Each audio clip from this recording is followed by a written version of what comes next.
আসসালামু আলাইকুম দর্শক। সাম্প্রতিক বাংলাদেশের নানা বিষয় নিয়ে আজকে আমাদের সঙ্গে আলোচনায় আছেন রাজনৈতিক বিশ্লেষক। আসসালামু আলাইকুম।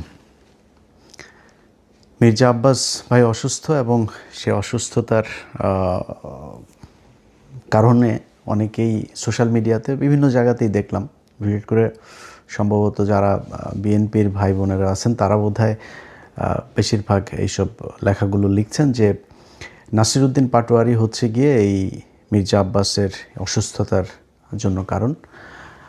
আপনাদেরকে জ্ঞাতার্থে বলে রাখি যে মির্জা আব্বাস 2026 সালের 12ই ফেব্রুয়ারি যে নির্বাচনটা হয়েছে সেই নির্বাচনে উনি জনগণের ভোটে এমপি হন নাই। এটা ভাই আপনারা যারা আওয়ামী লীগের মতো গায়ের জোরে যদি কথা বলেন সেটা অন্য হিসাব, কিন্তু যদি যুক্তি আর বাস্তবতার প্রেক্ষিতে কথা বলেন তাহলে মির্জা আব্বাস যে ফেল করেছে সেটা আপনি নিজেও জানেন। আওয়ামী লীগের অনেক এই দিন একজনের সাথে কথা হচ্ছিল, উনি সম্প্রতি বাংলাদেশ থেকে এসেছেন, আওয়ামী লীগের সমর্থন করেন, বাট সে আবার আমারও পছন্দ করে ইন্ডিয়ার কারণে। তো উনি আমারে বললেন যে বলতেছে ভাই কোন এমপি, ও আচ্ছা রহমত আলী না রহমতুল্লাহ, যে রহমত আলী বোধহয়, যে বাড্ডার ওই দিকের যেই এমপি ছিল আওয়ামী লীগের, এর বউ নাকি আবার খুব ভালো মানুষ। হ্যাঁ, এর বউটা, সে ভোট দিতে গিয়েছে, পরের দিন দেখে তার বউয়ের ভোটটাও বউ দিতে পারে নাই, ভোট আরেকজন দিয়ে দিয়েছে, মানে ওই রাতের ভোটের, যেটা 2018 সালে। তো এই লোক সে এরকম এক ভোট কেন্দ্রে সে সারা রাত ভোট মেরেছে। তো এসে তারপরে সে বলল যে ভাই এই ব্যাপার, ভোট কিন্তু এইভাবেই হয়েছে, আপনারা যেটা বলেন এটা একদম অযৌক্তিক না। তো এটা কিন্তু আওয়ামী লীগের লোক সবচেয়ে ভালো জানে যে রাতে ভোটটা যে হয়েছে। আজকে বিএনপি 2026 সালের 12ই ফেব্রুয়ারি নির্বাচনে কি করেছে এটা বিএনপি পৃথিবীর সবচাইতে ভালো জানে। কিভাবে কি হয়েছে, কোন জায়গায় কাকে ঠকায় কাকে জিতানো হইলো কি, এগুলো সব কিছু ওনারা আমাদের চাইতে ভালো জানে, স্বীকার করবে না, এটাই হচ্ছে গিয়ে পার্থক্য। স্বীকার করার দরকার নাই, কিন্তু উনি কিন্তু একজন ভোটচোর।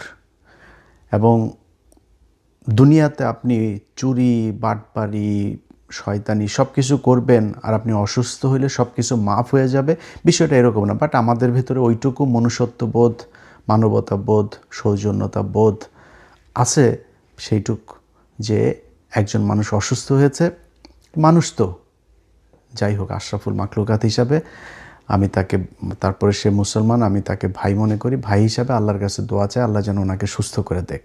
বাট এই যে দোষ যারা দিচ্ছেন তাদেরকে প্রথমে হিসাব করতে বলবো, মির্জা আব্বাসকে যদি নাকি ওনার ধরেন কোনো পাপ টাপ কিচ্ছু নাই, এই ভোট চুরি করেন নাই, উনি ভোটেই জিতে তারপরে সংসদ সদস্য হয়েছেন, উনি খুব ভালো মানুষ, ওনার মতো ভালো মানুষ এই দুনিয়ায় কেউ নাই। উনি এই যে ঢাকা ব্যাংকের মালিক, এই ঢাকা ব্যাংকের মালিক ওনার বাবার বাড়িঘর ভিটেমাটি বিক্রি করে তারপরে ঢাকা ব্যাংক দিয়েছেন, এখানে 1 টাকাও 2 নাম্বারই টাকা নাই। বিএনপির সময় উনি গণপূর্ত মন্ত্রী ছিলেন, ওই মন্ত্রী থাকা অবস্থানে 1টা টাকাও খায় নাই, খুব সৎ অফিসার ছিলেন তিনি। এরকম একজন সৎ মানুষ মনে করে তারপরে ধরেন বক্তব্যটা যদি শুরু করি, এইবার আসেন যে এটার জন্য দায়ী কে। মির্জা আব্বাসের এই যে মনোনয়ন, এই মনোনয়ন পাওয়া নিয়েও কিন্তু দলের ভেতরে ওনাকে না দেওয়ার পক্ষে লোক ছিল।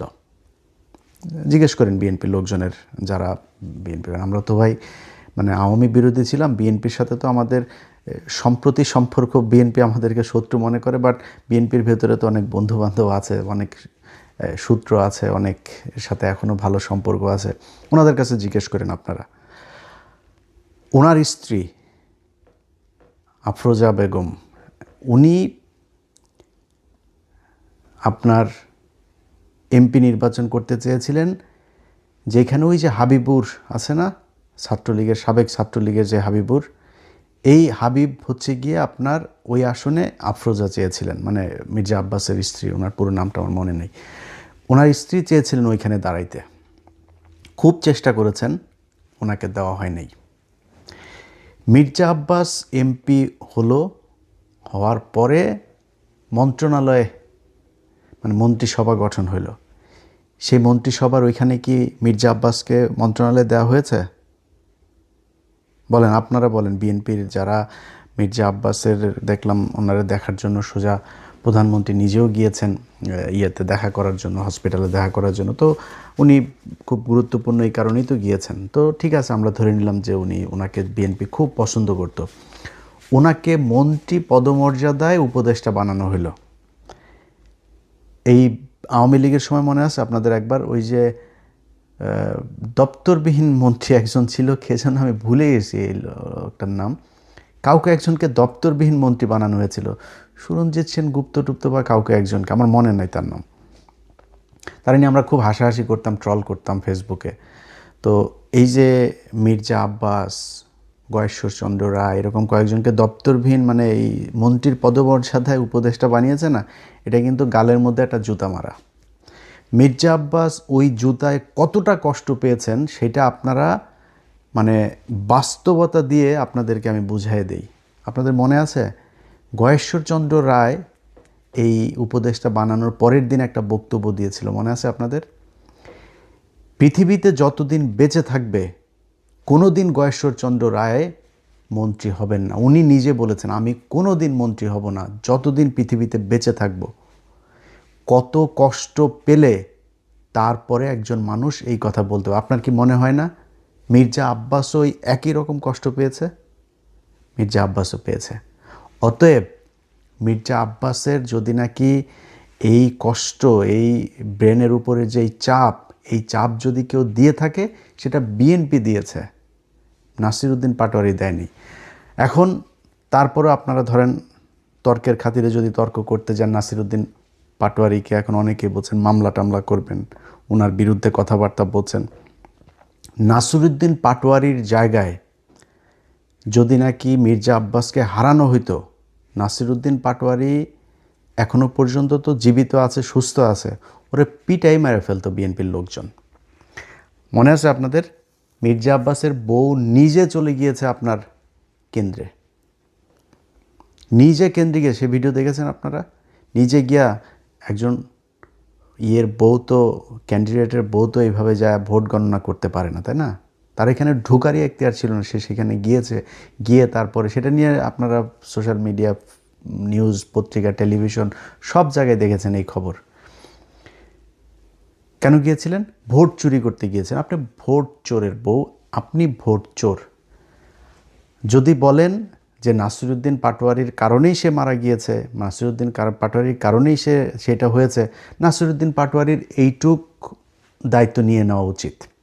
মারা গেলে মারা গেছে, আমার কথায় যদি সে এরকম অবস্থা হয়েছে, আমি সত্য কথা বলছি, আমি ভোটে আমারে জোর করে তারা চুরি করে জিতাইছে, এই জন্য করা হয়েছে। এই নাসিরউদ্দিন পাটোয়ারি সহ জামাত ইসলাম এই যে আজকে পর্যন্ত চুপ করে আছে না, এই জামাত ইসলাম ওই যে ওয়াকার বলেছিল বুকে পাথর বেঁধে তারপরে হাসিনাকে সে দেশ থেকে বের করেছে, এই জামাত ইসলাম বুকে পাথর বেঁধে তারপরে এই 12 তারিখে নির্বাচনটা মেনে নিয়েছে।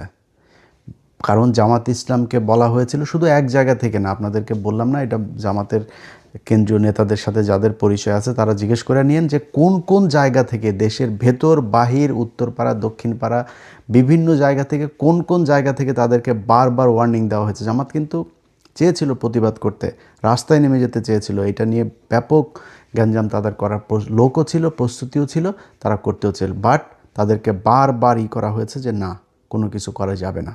তারা করে নাই। তারা কিন্তু এই দেশের কথা চিন্তা করে, দেশটা গৃহযুদ্ধ বেঁধে যাবে, দেশে একটা খারাপ পরিস্থিতি তৈরি হবে, আওয়ামী লীগ, ইন্ডিয়া তারা সুযোগ নেবে, তারা নিজেদের ক্ষমতায় দেওয়ার চাইতে দেশের যেই রাজনৈতিক পরিবেশ, এই পরিবেশটাকে তারা শান্ত রাখতে চেয়েছে, এই জন্য তারা ওই দিন গ্যাঞ্জাম করে নেই।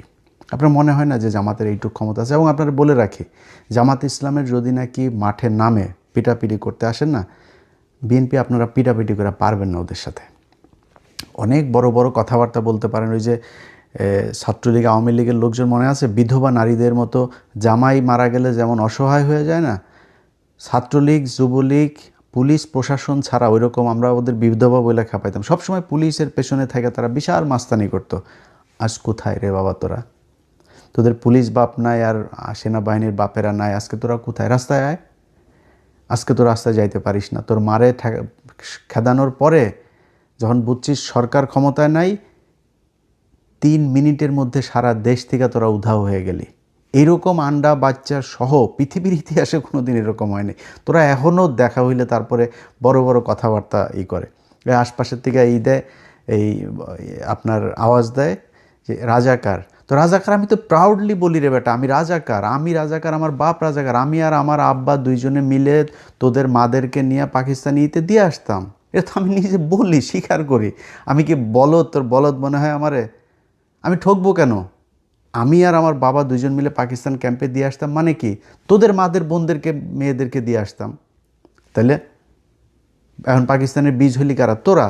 তো তোরা রাজাকার বললে আমি তো প্রাউড ফিল করি। তুই আমার যেটা বলে খেপাইতে চাই ওটাতে আমি খেপি না। কি হবে? তুই রাজাকার বলবি, আমি তোরে বলবো তোর মা তো বিয়ে ছাড়া মোদির সাথে যায় শুইতেছে, তোরা তো ওইটা আনতে পারিস না। তোদের মারে তোদের আপারে আন, এটা তো আনতে পারিস না। তো এটা বলে ওনারা করতে চায়। যাই হোক, সেই রাজাকারের ওই আলাপে গেলে আবার অনেক অন্যদিকে চলে যাবে। তো এখন এই মির্জা আব্বাসের বিষয়ে যদি নাকি এখন মনে করেন জামাত ইসলাম মাঠে ওই দিন খারাপ কাজ করতো, তাহলে দেশের পরিস্থিতিটা খারাপ হইতো। বিএনপি হইলে এই ধৈর্য জীবনও দেখাইতো না। হেরে তারপরে বিএনপি জিতে আজকে করছে, ক্ষমতায় আছে, ভোটে হেরে। শোনেন, যেই সব জায়গায় 3,000, 4,000, 5,000 এরকম হয়েছে 57টা না 54টা আসনে। আপনার মনে, তারেক রহমান প্রধানমন্ত্রী, সেই প্রধানমন্ত্রী খালেদুজ্জামান ভাইয়ের কাছে জিতেছে হচ্ছে 5,000 ভোটে। এটা আপনার বিশ্বাস হয়? আপনি কাউন্ট করেন প্রথম দিকের কেন্দ্রগুলোর ফলাফল আর শেষে একই সাথে 17টা কেন্দ্রের ফলাফল দিয়ে দেওয়া হইল কেন? ওগুলিতে সব করাতে তারেক রহমান আগায়, সব করাতে। আর প্রথমে যেগুলো ইন্ডিভিজুয়ালি কেন্দ্রগুলো করা হইলো, সব করাতে খালেদুজ্জামান ভাই আগায়। এটা আপনাদের বিশ্বাস হয়? তো কেমনে হয়েছেন, কেমনে ক্ষমতায় গেছেন, সমস্যা নাই, কোনো সমস্যা নেই। তারপরেও তারেক রহমান এখন পর্যন্ত সোফার যা কিছু করছে খারাপ লাগছে না। খালি একটাই অনুরোধ থাকবে, আওয়ামী লীগ আর ইন্ডিয়ারে নিয়ে আসেন। আর কোনো জায়গায় কোনো কিছুতে কোনো আপত্তি নাই, কোনো কষ্ট নাই, কোনো অভিযোগ নাই, কিচ্ছু থাকবে না। শুধু আওয়ামী লীগ আর ইন্ডিয়ার ব্যাপারে আমরা কিন্তু এখনও দেখছি। যদি মনে হয় বা দেখি যে আওয়ামী লীগ এবং ইন্ডিয়াকে আপনারা আবার ফেরি করতে যাচ্ছেন, তাহলে কিন্তু সেই আওয়ামী লীগের সাথে যেরকম বিদ্রোহ করেছিলাম ওই বিদ্রোহ কিন্তু আবার শুরু হবে। আমরা তো এখনও দেখছি। এবং এখন পর্যন্ত যেটা বললাম যে এটা আবার বলাতে আবার আমাদের অনেক লোকজন আবার করে, ভাই ইলিয়াস ভাই আপনি বিএনপি ক্ষমতায় আসছে দেখে মনে হয় চামচামি শুরু করলেন বিএনপির পক্ষে। ভাই এই পরীক্ষা গত 10 বছর ধরে দিচ্ছি, এটা নতুন করে পরীক্ষা দেন, সামনেও দেখবেন। তারেক রহমান যদি ইন্ডিয়ার কাছে যদি বিক্রি না হয় আমার কোনো সমস্যা নেই। তবে সামনে নির্বাচনে গেলে আবারও দাঁড়িপাল্লার পক্ষেই ভোট চাবো, এটা আপনাদের আগেই বলে রাখি। কারণ বিএনপির চাইতে জামাতকে যদি আপনি আমার কম্পেয়ার করতে বলেন, তাহলে আমার কাছে মনে হয় জামাতের লোকজন বেশি অনেস্ট। জামাতের লোকজনের চিন্তা ভাবনা, আমি একজন মুসলমান হিসাবে তাদের যেই চিন্তা ভাবনা পলিসি সেগুলো আমি পছন্দ করি, সেই কারণে আমি তাদের পক্ষেই করব। বাট একদম বিএনপির বিরুদ্ধে কোনো তর্ক বিতর্ক, বিএনপির বিরুদ্ধে একদম ঢালাওভাবে এগুলো আমরা করব না যদি ইন্ডিয়ার বিরুদ্ধে। বাট যদি যায়, আমারে যদি ভাই মাথার মধ্যে আপনি পিস্তলও ধরেন, কোনো লাভ হবে না। আমি এটারে একদম আমার জীবন থাকতে সর্বোচ্চ এটার বিরুদ্ধে আমি যুদ্ধ করে যাব। তো এখন ধরেন এই মির্জা আব্বাসের বিষয়টা দিয়ে শেষ করি, যে মির্জা আব্বাস ভাইয়ের মতো যারা যারা এখন রাজনীতিবিদ আছেন, এই মির্জা আব্বাস ভাইদের মতো মানে তারা যদি নাকি দুনিয়ায় থাকা অবস্থায় বা সুস্থ থাকা অবস্থায় যদি আকাম কুকাম করেন আর অসুস্থ হবেন আর মারা যাওয়ার পরে আপনারে নিয়ে দুনিয়ার সবাই ভালো কথা বলবে, এই আশাটা করেন না। এটা আপনাদের আগেই বলে রাখলাম। মির্জা আব্বাসের প্রতি আমার আমি তো মির্জা আব্বাসের চাইতে অনেক ছোট, তারপরেও তার প্রতি আমি ক্ষোভ জানাইতে পারতাম। একটা ছোট্ট বিষয় আপনাদের সাথে শেয়ার করি। মির্জা আব্বাসকে আমি একটা প্রথম আগে শুরুটা বলি। মির্জা আব্বাস কোনো এক ব্যক্তি তার বিরুদ্ধে কথা বলেছে, তাকে গালাগালি করেছে। সেই গালাগালির প্রেক্ষিতে সে আবার সেই ব্যক্তির নাম ধরে গালাগালি করেছে এবং সে আমাদেরকেও ইন্ডিকেট করেছে ফ্রান্স, আমেরিকা থেকে। তো এগুলো করে তারপরেই করেছে। তো দাদা তার বিরুদ্ধে আবার তাকে নিয়ে একটা ভিডিও করেছে বা ফেসবুকে সম্ভবত পোস্ট করেছিল, কিছু একটা হবে। তো এটার পরে আমারে ফোন করলো হচ্ছে ওই যে বাড্ডার কায়ুম ভাই, যিনি নাহিদের কাছে যিনি হেরেছেন। তো কায়ুম ভাইয়ের সাথে আমার আবার খুব ভালো সম্পর্ক অনেক আগে থেকে। তো কায়ুম ভাই আমার বললো, ইলিয়াস ভাই আপনি এক কাজ করেন না, একটু দাদার সাথে মির্জা আব্বাসটা একটু মিলাই দেন। তা আমি তারে বললাম যে আসলে দাদা তো একটু একরোখা মানুষ, তো আমার তো ওনার কাছ থেকে জানতে হবে যে উনি আসলে মির্জা আব্বাসের সাথে কথা বলবে কিনা, যেহেতু মির্জা আব্বাস আগে দাদাকে বাজে কথা বলেছে। তো দাদারে ফোন দিয়ে জিজ্ঞেস করলাম, দাদা বললো যে ঠিক আছে, ওকে, ভালো নেই। তো সাথে সাথেই আমারে আবার আমি কায়ুম ভাইয়ের জানানোর সাথে সাথে কায়ুম ভাই আবার মির্জা আব্বাসের সাথে আমার কনফারেন্সে নিয়ে গেল, নিয়ে তারপরে মির্জা আব্বাস ভাই তখন কক্সবাজারে। এটা কিন্তু আজ থেকে আরও প্রায় ধরেন 6 মাস আগের ঘটনা। তো মির্জা আব্বাস ভাই কক্সবাজার, মির্জা আব্বাস বললো যে ইলিয়াস আমি করবো না, ঢাকায় আসি, ঢাকায় গিয়ে তারপরে আমি এটা নিয়ে বসবো না। তা ঠিক আছে, আমার তো আর এখানে আমি মিডল ম্যান হিসাবে কাজ করেছি। এরপরে সে আর আমার সাথেও কায়ুম ভাইও আর কিছু বলে নাই, সেও আমার কিছু বলে। এর মাঝখানে দেখি আবার ফের সে ঢালাওভাবে আমাদেরকে নিয়ে বাজে কথাবার্তা বলা শুরু করলো। তারপর আমি আমার মতো ছিলাম। বাংলা এডিশন যেদিন উদ্বোধন হয়, ও সরি দেখেন এটা, হ্যাঁ এটা 6 মাস না, আরও অনেক আগে, অর্থাৎ বাংলা এডিশন উদ্বোধন হয়েছে জুলাইয়েরও আরও ধরেন মাসখানেক আগের ঘটনা এটা। সো প্রায় 8-9 মাস হয়ে গিয়েছে। তো জুলাইয়ের ওই প্রোগ্রামের জন্য আমি মির্জা আব্বাস ভাইরে আমার অফিসের একজন ফোন দিল, ফোন দিয়ে বললো যে ভাই এই ব্যাপার, আমার বাংলা এডিশন উদ্বোধনে আপনাকে একটু দাওয়াত দিতে বলেছে, আমি কার্ডটা কোথায় দিয়ে আসবো। সে খুব বাজে একটা কথা বলেছে, কি বাজে কথা ওইটা আর সোশ্যাল মিডিয়াতে বললাম না, বাট খুব বাজে একটা কথা বলেছে। এবং এই যে মানুষটা আমারে নিয়ে বলল না, আমি বললাম যে এটা যে ওনার চাইতে আমার রক্ত কিন্তু কম গরম না, হ্যাঁ, আমি কিন্তু আমারে যদি নাকি আমি কোথাও যদি নাকি আমার মনে হয় যে আমার মাথা যদি ঠিক কন্ট্রোল করতে না পারি, ও আমার চাইতে কত শক্তিশালী আমি দেখি না। আমি কিন্তু মানে সর্বোচ্চ আমার শরীরে যেটুকু আছে ওইটুকু আমি কাজে লাগাই। তো ওনার চাইতে আমার রক্ত কম গরম না, বাট আমি কিন্তু ওনার এই খারাপ সময় আমি এটা ওনাকে খুব সম্মান দিয়ে কথা বলছি এবং আল্লাহর কাছে দোয়াও করছি যে আল্লাহ যেন ওনাকে সুস্থ করে দেন। কিন্তু রাজনীতিবিদদেরকে বলবো, ভাই চুরি করবেন, চোট্টামি করবেন, মাগিবাজি করবেন, দুর্নীতি করবেন, দেশের বিরুদ্ধে কাজ করবেন, সব আকাম কুকাম করবেন, এরপরে মরার সময় আপনারা কেউ খারাপ কথা বলতে পারবে না, মরার পরে আপনারা নিয়ে কেউ খারাপ কথা বলতে পারবে না। এই প্রত্যাশাটা করা বন্ধ করে দিয়েন। যারা মরার পরেও এই যে দেখেন না আপনার ওই যে ইতে নিয়ে যায়, শহীদ মিনারে নিয়ে যায়, শহীদ মিনারে নিয়ে তারপরে ফুল দেয়, সারা দেশের মানুষ গিয়া, তারপরে হাজার হাজার মানুষ গিয়া ফুল দেয়। ওরে ওই ফুল যার কপালে আছে, যেই কয়জনের কপালে এই ফুল জুটেছে, সব কয়টা মনে করবেন যে জুতা খেয়েছে। কথাটা শুনতে খুব খারাপ লাগলো, একজন মুসলমান হিসেবে বললাম, কোনো মুসলমান যদি এই শহীদ মিনারে গিয়া বিভিন্ন জায়গায় ফুল টুল এগুলো নেয় না, এই মৃত্যুর পরে যার হয়েছে ওরে মনে করবেন ওর জীবনের অনেক পাপ আছে, এই পাপের শাস্তি কিছুটা এখানে দুনিয়ায় হচ্ছে। যে আল্লাহ যাকে পছন্দ করেন ওরে আল্লাহ শহীদ মিনারে এই ফুল নেওয়ায় না। আপনাদের মনে আছে কবি আল মাহমুদের কথা মনে আছে? আল মাহমুদ ভাই কিন্তু একজন মানে আমার দেখা একজন সবচেয়ে মানে শ্রেষ্ঠ মানুষদের মধ্যে বাংলাদেশের একজন উনি। পিয়াস করিমের কথা মনে আছে? 2 জনের একজনকেও এই ছাত্রলীগ, আওয়ামী লীগ এরা শহীদ মিনারে নিতে দেয়নি। এর ফয়সালা আল্লাহ ওই উপর থেকে করেছেন, এটা দুনিয়ায় কেউ ফয়সালা করেন। আল্লাহ ওনারে এই শাস্তি দিতে চায় নাই, এই অপমান করতে চায় না, এই জন্য ওরে শহীদ মিনারে নেয় নাই। আল্লাহ পছন্দ করেছেন তাই শহীদ মিনারে নেয় নাই। সো এরকম যারা শহীদ মিনার আল্লাহ নেয়, মনে করেন কম থাক বেশি থাক আপনার পাপ আছে, এই জন্য শহীদ মিনারে নিয়ে ফুল দেয়। যাদের মুসলমান দাবি করেন নিজেরা, আপনারা মৃত্যুর আগে বলে নিন, পরিবারকে বলে দিন যে আমার মৃত্যুর পরে আমার কবর দেওয়ার জন্য আমার যত দ্রুত সম্ভব আমার এই কাজ যেন সম্পূর্ণ করা হয়। এটাই ইসলাম। বদরের যুদ্ধে, উহুদের যুদ্ধে, এগুলো যারা সৌদি টদিতে গিয়েছেন তারা গিয়ে নিজের চোখে দেখেছেন। আমি আল্লাহ যেন দেখান, এখনও চোখে দেখি নাই, বাট ওইখানে যেখানে মারা গিয়েছেন আপনাদের চাইতে আমাদের চাইতে আমরা মানে পায়ের ময়লাও না ভাই সেই সাহাবীদের। বদরের যুদ্ধে যারা মারা গিয়েছে, উহুদের যুদ্ধে যারা পৃথিবীর সবচেয়ে সম্মানিত শহীদ বদরের যুদ্ধের এরা, যেখানে মারা গিয়েছে এদের চাইতে আমাদের মায়া মমতা কম ছিল পরিবারের কাছে পর্যন্ত নিয়ে আসে নাই, ওইখানেই কবর দিয়ে দিয়েছে সাথে সাথে। সো যত দ্রুত সম্ভব কবর দিয়ে দেওয়া উচিত, এটাই।